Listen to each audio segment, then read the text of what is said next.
The girl uses a correction pen to cover up an oil stain on her blouse, then rushes into the interview room. Anna figures if she keeps her distance from the interviewers, they won't notice. But the interviewer not only spots the stain on her collar right away, he doesn't miss her run in her stockings either. 나가세요.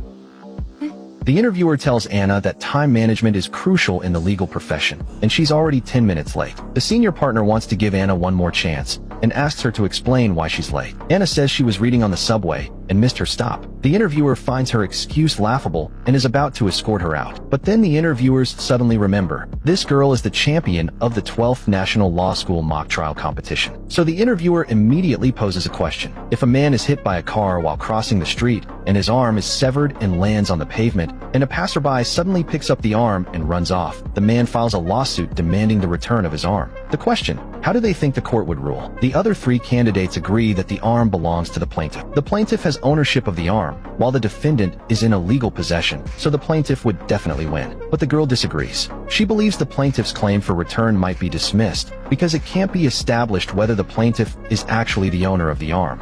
원고의 것이 아니라면 누구의 것이라는 거죠? 일반 상식 아닌가요?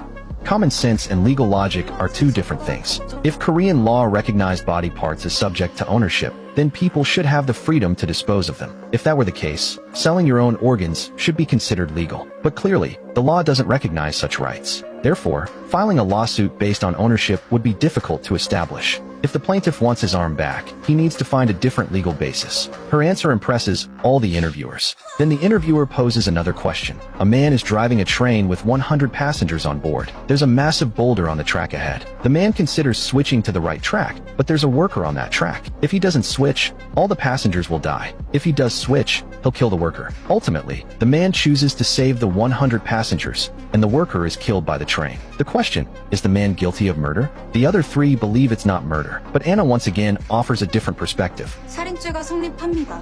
The man's actions meet the elements of murder. Switching tracks is an intentional act. The man knew the worker would die and carried out the action anyway. Therefore, it constitutes murder. 100명의 생명을 살렸는데도 살인죄로 처벌받아야 한다고요? 그게 정의입니까?